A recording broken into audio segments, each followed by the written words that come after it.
os irmãos vão sentindo a falta da presença do pastor Maurício. Está aí no seu boletim, ele encontra-se em viagem lá na cidade de Monteiro, na Paraíba, em comemoração do 81, eu acho que é o 81º, né? 81º aniversário da Igreja Presbiteriana naquela cidade. Com relação aí aos pastores, o custo não é barato, não. Só a inscrição é 1.338, se não me engano, né? Fora a passagem. Então a gente tem que ter programado para levar os dois pastores.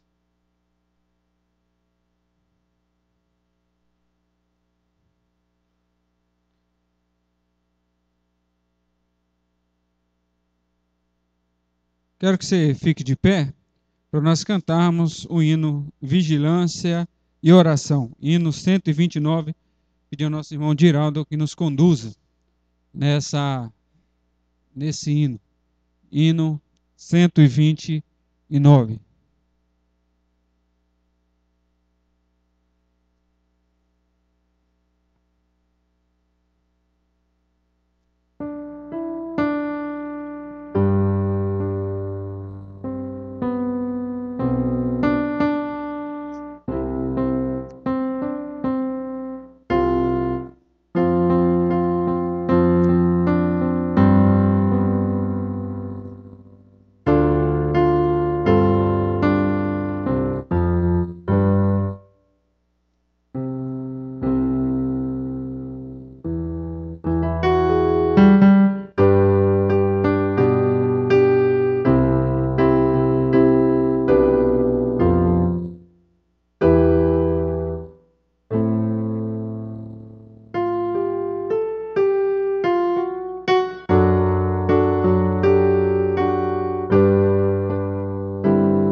ainda de pé, abra a sua Bíblia no Salmo 67 e vamos fazer essa leitura uníssona.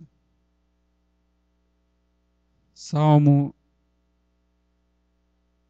67.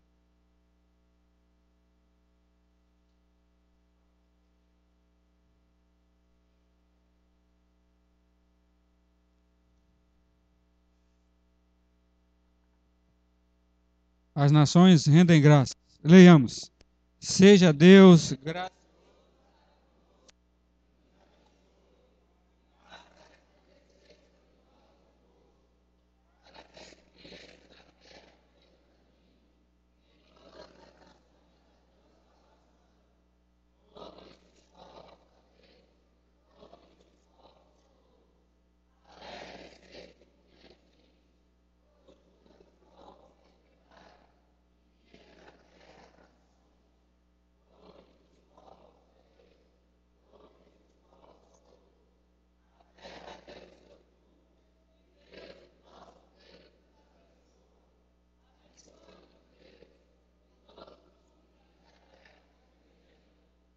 Amém.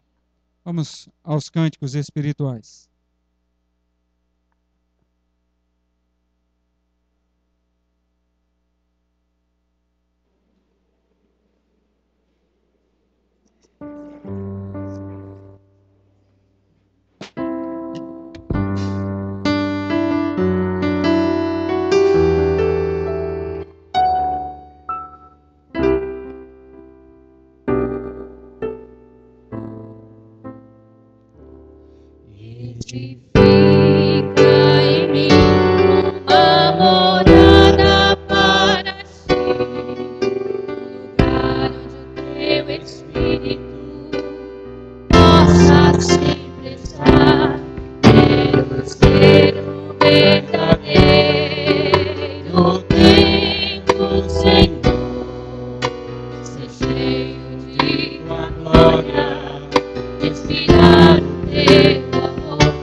Pedir os irmãos poderem se assentar, pedir a nossa irmã Marinalva que nos eleve a Deus, agradecendo porque temos fôlego da vida para louvar ao Senhor e também pela leitura e explanação da sua palavra.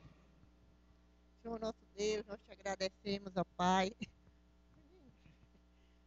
Estamos aqui na tua casa, Senhor, para louvar, para engrandecer o teu nome, Senhor. E pedimos a direção do teu Espírito, Senhor, sobre a explanação da tua palavra, Senhor. Que o Senhor esteja iluminando o teu servo, dando sabedoria, Senhor, para que venha falar, Senhor, orientado pelo teu Santo Espírito, Senhor.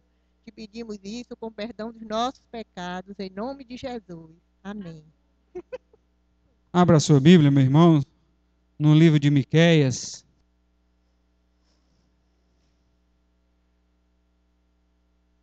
Peguei muita gente aí, né? Livro de Miqueias, capítulo 5, versículo 2. Miqueias se encontra lá no Novo Testamento.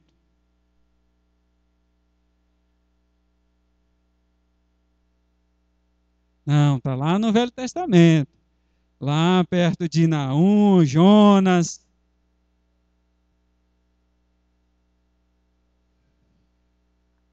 Pertinho do finalzinho aí do Velho Testamento aí.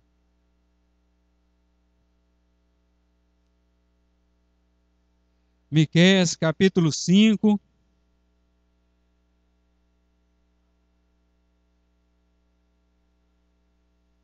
Amém, irmãos? Miqueias, capítulo 5, versículo 2. É apenas um versículo, se você não achou, você vai gravar aí no seu coração e na sua mente. Diz assim: E tu, Belém Efrata, pequena demais para figurar como grupo de milhares de Judá, de ti me sairá o que há de reinar em Israel, e cujas origens são desde os tempos antigos, desde os dias da eternidade. Vamos ler novamente? Todos. E tu, Belém Efrata, pequena demais para figurar como um grupo de milhares de Judá, de ti me sairá o que há de reinar em Israel, e cujas origens são desde os tempos antigos, desde os dias da eternidade. Amém. Irmãos, existe na Bíblia mais de 100 textos que falam sobre o reino de Cristo e o seu estabelecimento. E a maioria desses textos encontra-se no livro de Mateus e Lucas. Então são mais de 100. Quase toda a Bíblia fala do reino de Cristo. Não só Mateus e Lucas, que tem a grande maioria, mas também no livro de Apocalipse, no livro de Romanos, no livro de Efésios, todos esses textos, no Velho Testamento, em Jeremias, em Isaías, falam do reino de Cristo. O próprio Jesus pregou sobre esse tema, inclusive foi uma das tônicas da sua mensagem, falar sobre o seu reino, sobre a vinda do seu reino. O seu antecessor João também falou da vinda do reino, de forma que o reino permeava, o reino de Cristo, o seu próprio reino, permeava a sua mente e o seu coração. Se não, vejamos, em Mateus capítulo 18, versículo 23 a 25, temos a parábola do credor incompassivo. Os irmãos devem lembrar. Diz o Senhor, contando essa parábola, que tinha um cidadão que devia muito dinheiro ao Senhor e foi pedir para que não pagasse aquela dívida, que fosse isento daquela dívida. E o Senhor vai lá e perdoa a dívida daquele homem que devia muito dinheiro a um determinado senhor. Saindo da presença daquele senhor, ele encontra um conservo seu que também devia uma quantidade de dinheiro. E aí, aquele conservo fala para ele: olha, eu pagarei a minha dívida, mas eu não tenho condição de pagar agora. E aquele cidadão que tinha sido perdoado a sua dívida, não deixou por menos, colocou na prisão. Então, essa parábola ensina que o reino do Senhor é um reino de perdoador. Aquele que não sabe perdoar não pode herdar o reino dos céus. E também mostra um Deus perdoador, que perdoa as nossas dívidas, todas as nossas dívidas. Eu lendo essa parábola, essa palavra, achei interessante que o Senhor, quando liberou a dívida daquele cidadão, ele fez sem perguntar se ele poderia pagar algum dia ou dividir a sua dívida. No entanto, quando ele encontra o conservo seu que devia um dinheiro dele, o conservo chega a falar: eu pagarei. Eu não tinha condição de pagar naquele momento, mas eu pagarei a dívida. Mesmo assim, ele não levou isso em consideração e trancafiou na prisão. Em outra passagem, Mateus capítulo 20, versículo de 1 a 16, temos a parábola dos trabalhadores da vinha. Só para relembrar para os irmãos, o senhor da vinha contrata diversos trabalhadores. Só que ele contrata um para trabalhar na vinha às 8 horas da manhã, outro às 12 e outro às 3. E quando chegou às 17 horas, ele foi pagar todo mundo. E ele começou a chamar aquele que tinha começado a trabalhar às 15 horas, ele pagou o mesmo salário ou mesma diária que ele pagou para o que começou a trabalhar às 8 horas da manhã. E aquele que começou a trabalhar 8 horas, vendo que os primeiros receberam uma quantidade, eles pensaram: eu também vou receber, mas por certo vou receber bem maior, porque eu comecei a trabalhar 8 horas da manhã. E chega lá, ele recebe a mesma quantidade do dinheiro e ficam indignados. Aí o senhor da vinha falou assim: é ruim, te incomoda eu ser bom para com as pessoas? Então essa parábola nos ensina que primeiro o Senhor é dono de tudo. Para herdar o reino dos céus, nós devemos ter um coração agradecidos, independente do que o meu vizinho, o meu irmão tenha ou não. O Senhor derrama a graça para todos, e assim é aquele que deve receber o reino dos céus dessa forma, reconhecendo a inteira graça de Deus. E o Senhor também tem outro ensinamento. O Senhor perdoa todas as nossas dívidas, independente de um pecado maior, de um pecado menor. O Senhor é gracioso para com todos. Terceira, o Senhor conta a parábola das 10 virgens. Os irmãos se lembram que as 10 virgens se preparam e apenas 5 chegam ao final da jornada com a sua lamparina com óleo. Então, essa parábola que fala sobre o reino de Deus nos ensina, sobre o reino de Cristo, ensina a perseverança, a não desanimar jamais no caminho do Senhor, mesmo que ele ainda esteja demorando de vir. Abra a sua Bíblia no livro da segunda carta de Pedro, capítulo 3.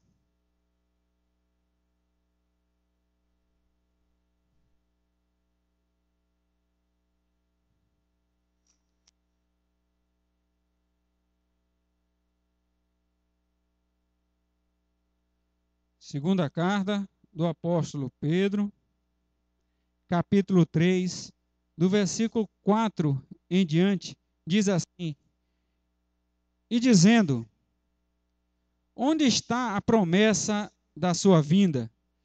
Porque desde que os pais dormiram, todas as coisas permanecem como desde o princípio da criação. Porque deliberadamente esqueceram que, de longo tempo, houve céus bem como terra, a qual surgiu da água e através da água pela palavra de Deus, pela qual veio a aparecer o mundo daquele tempo, afogado em águas. Ora, os céus que agora existem e a terra, pela mesma palavra, têm sido entesourados para o fogo, estando reservados para o dia do juízo e a destruição dos homens ímpios. Todavia, uma coisa, amados, que não deveis esquecer, que para o Senhor um dia é como 1000 anos, e 1000 anos como um dia. Não retarda o Senhor a sua promessa, como alguns a julgam demorada.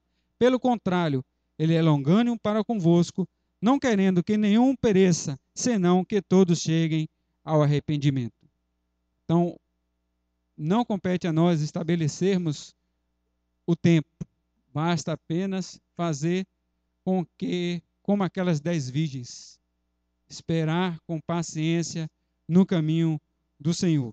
Então, a parábola das 10 virgens nos ensina a perseverança. Aquele que aguarda o reino de Deus deve perseverar no caminho e não esmorecer.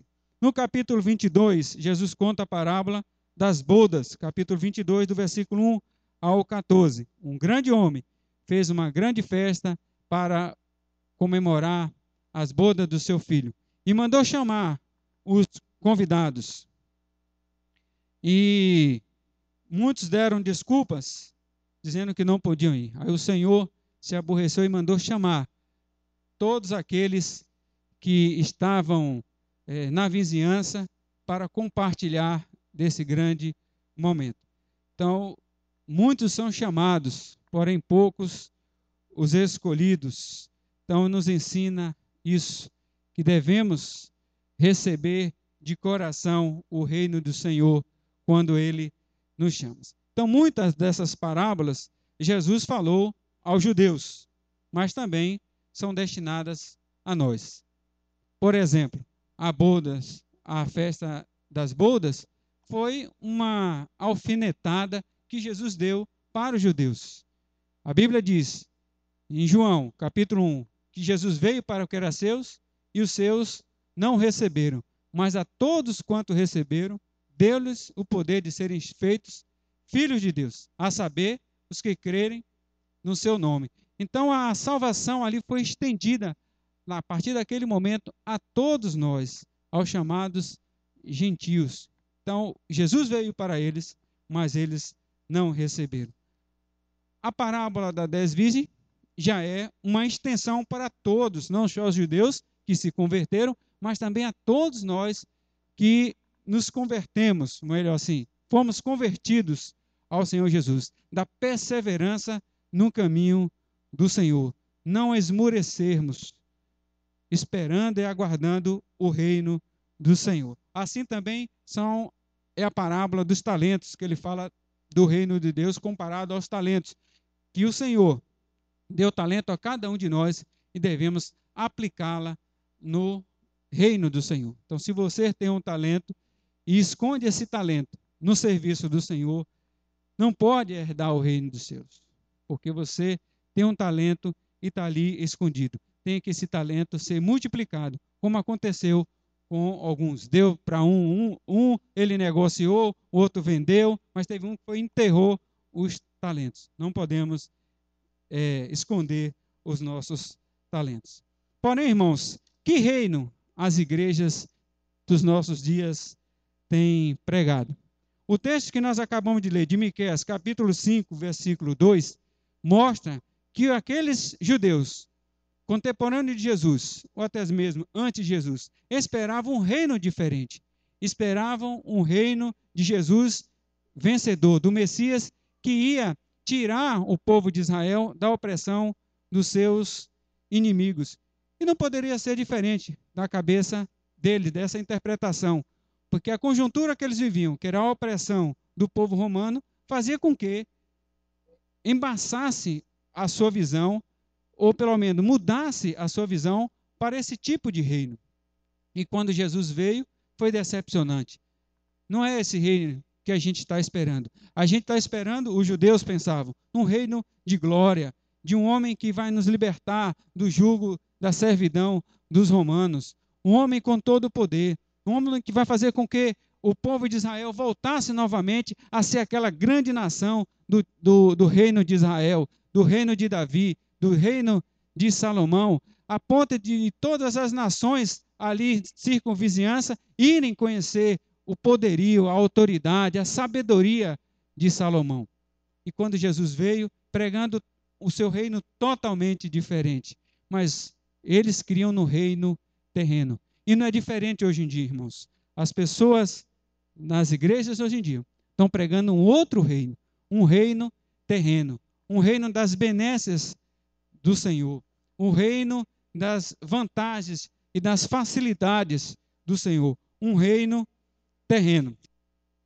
Quem é crente aqui há mais de 20 anos sabe que não se pregava esse tipo de... não se ouvia pregações tão veementes como temos hoje a respeito das facilidades, da troca, da barganha entre dar para o reino da terra, o reino da igreja, e receber de Deus. Não, nós pregávamos, nós evangelizávamos o reino do Senhor, a salvação em Cristo Jesus. Estávamos preocupados com a salvação da alma, com outro reino, e não um reino terreno que tem se pregado hoje.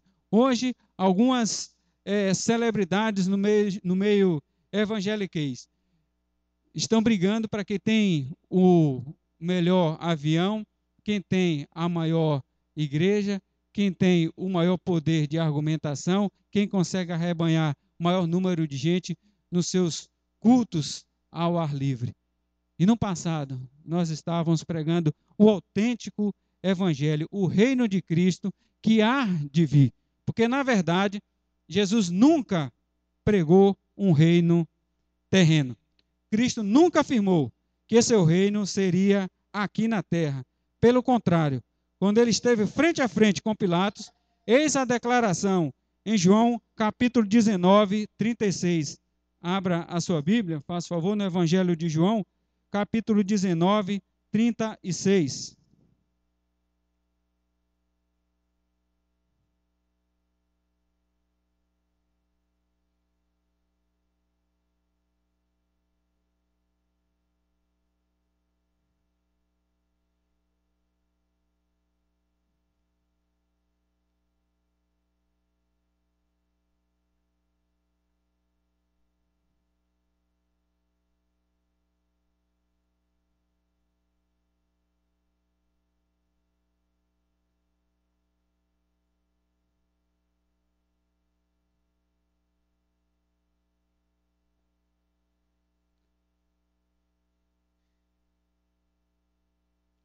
melhor dizendo, 18:36.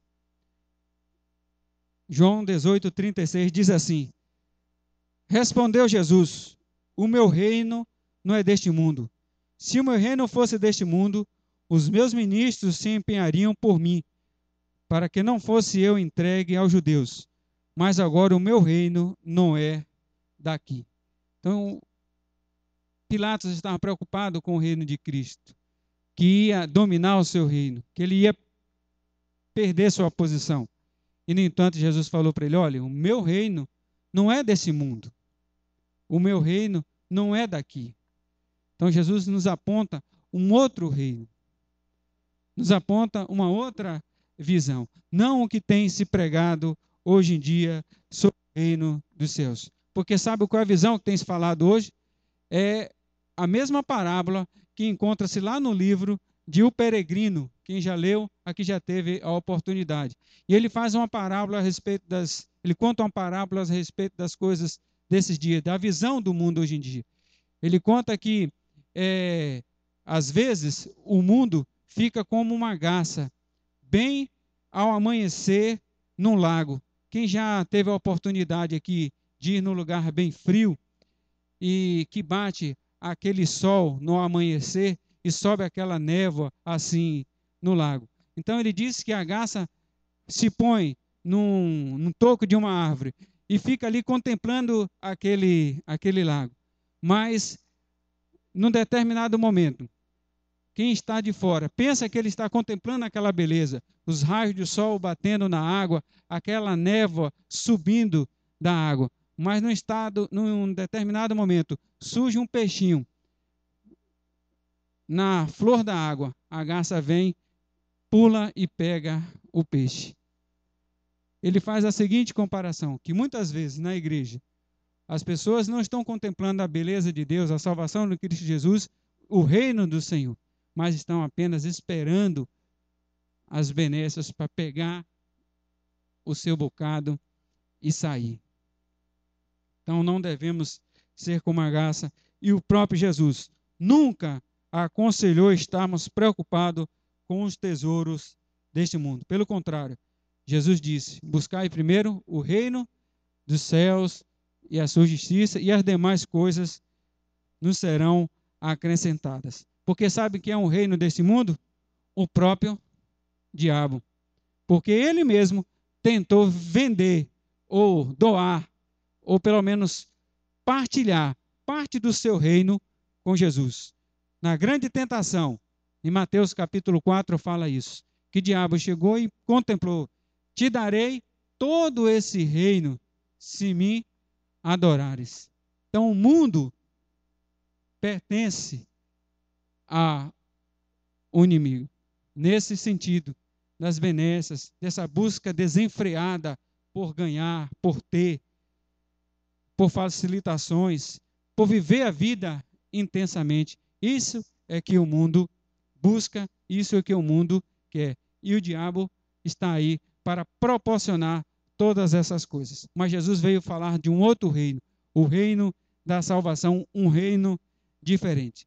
Então, todos nós, irmãos, queremos vencer na vida e ver nossos filhos e filhas bem. Isso não é nada ilegítimo e é natural. Você acha que minha mãe, há 20 anos atrás, esperava coisa diferente de mim ou dos irmãos que são mais velhos? Não. Os pais sempre esperam que os filhos se deem bem na vida, sejam homens e mulheres de bem. Então, isso deveria ser natural, o ciclo natural da vida. O contrário é que é anormal o filho ou a filha não ter um bom casamento, não ter uma boa profissão para sustentar a sua vida e dar orgulho e alegria aos seus pais. Então, a gente sente orgulho também quando ouve notícias: o filho de fulano de tal, minha vizinha, que você morou há tantos lugares, assim passou no vestibular, está fazendo um curso assim, assim, assado. Filho de Beltrano está fazendo isso. Então, a gente alegra o nosso coração. E não vamos ficar alegres com os nossos filhos? E não vamos ter prazer e alegria também de ver os nossos filhos tendo esse sucesso? Isso é legítimo, irmão. Entretanto, nós não podemos esquecer que a nossa visão não está neste mundo. Que nós somos forasteiros aqui em terra estranha. Eis que nós não podemos perder. O pastor Samuel Falcão, no seu livro Predestinação, ele fala uma frase interessante a respeito da salvação. Ele diz assim, que nós devemos pregar o evangelho como tudo dependesse da gente e crer como se tudo dependesse de Deus. Nós devemos trabalhar como se tudo dependesse da gente. Devemos estudar como tudo dependesse da gente e crer como tudo vem de Deus. Crer dessa forma. Riqueza e sucesso se faz com estudo e trabalho, não com barganha, não com dar para receber.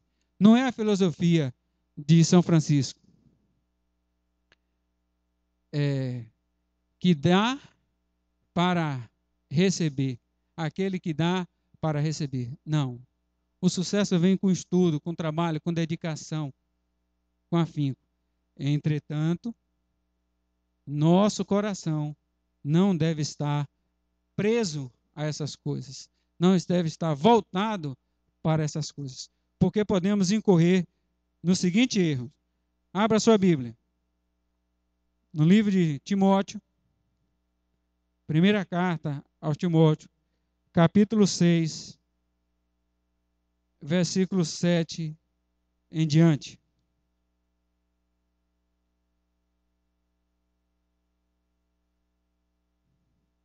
Primeira Timóteo, capítulo 6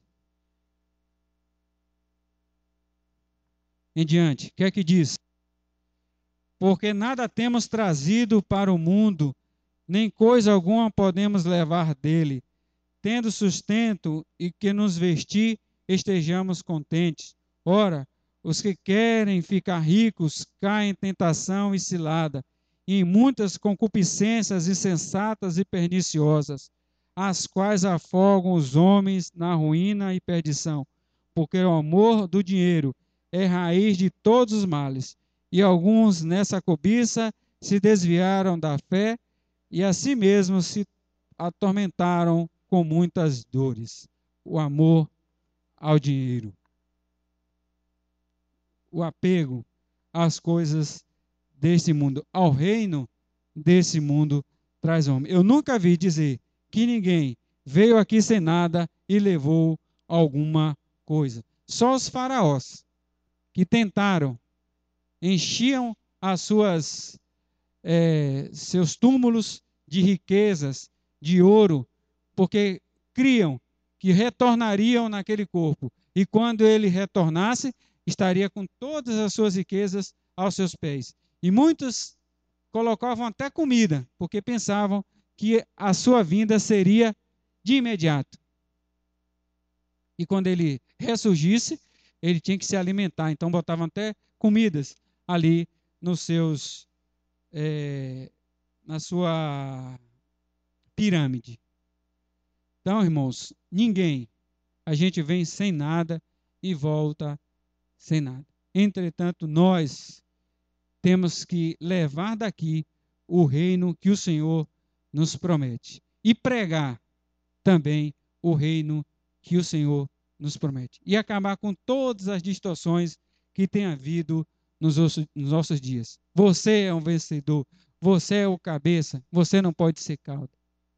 O Senhor sabe de todas as coisas, Ele é o dono do reino e sabe do que nós precisamos e necessitamos. E para terminar, irmãos, essa breve palavra, para constatar o que Jesus falou a respeito do seu reino e esse verdadeiro reino que ele tem pregado, abra a sua Bíblia em Apocalipse, capítulo 12.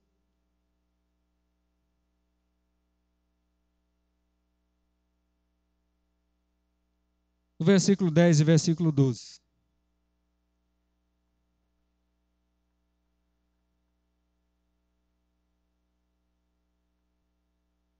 Diz assim, Apocalipse capítulo 12, versículo 10 e 12. Então ouvi grande voz do céu, proclamando: agora veio a salvação, o poder, o reino do nosso Deus e a autoridade do seu Cristo. Pois foi expulso o acusador de nossos irmãos, o mesmo que os acusava dia e de noite diante do nosso Deus. Veio a salvação, o poder, o reino do nosso Deus e a autoridade do seu Cristo. Que possa vir o reino dos céus, o reino do Senhor, nos nossos corações e nas nossas vidas. Que Deus nos abençoe. Nós vamos cantar um hino, um corinho, e estamos assim, já encerrando.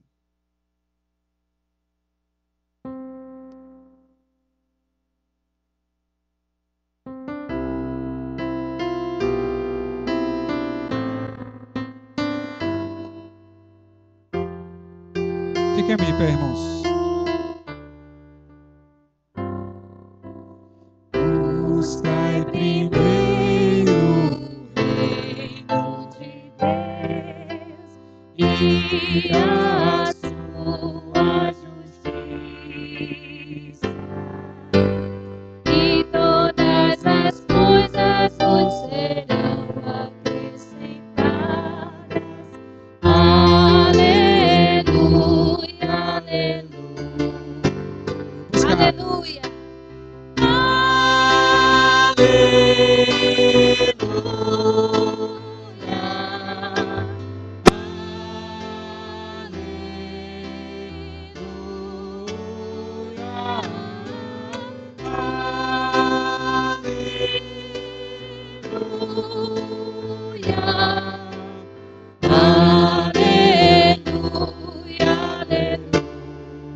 Não só de pão o homem viverá, não só de pão, mas de toda palavra que sai da boca de Deus. mas de Toda palavra que procede da boca do Senhor, procede da boca de Deus. Aleluia, aleluia.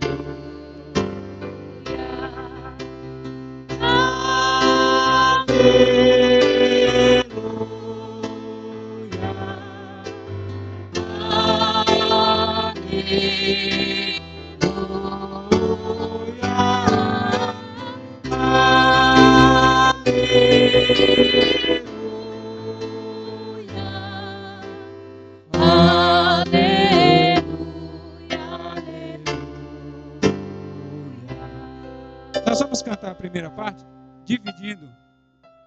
Os irmãos que sabem, enquanto as mulheres cantam aleluia, aleluia, aí os homens começam. É melhor fazer o aleluia, senão é, né? Você faz a outra parte. Vamos, mulheres, com ela, A então gente vamos fica aleluia. com a estrofe, É mais fácil. eles ficam com o coro. A gente começa a cantar todo mundo junto. Na hora de repetir, eles só ficam com o coro e a gente repete. Eles ficam com a estrofe e a gente repete o coro. Não, eles ficam com o coro e a gente repete a estrofe. Buscai primeiro o reino de Deus e a sua justiça, e todas as coisas vos serão acrescentadas. Aleluia, aleluia. Buscai primeiro o reino de Deus e a sua justiça, e todas as coisas vos serão acrescentadas. Aleluia, aleluia. Não só de pão, as mulheres. Não só de pão o homem viverá, mas de toda palavra que procede da boca de Deus. Aleluia. Aleluia.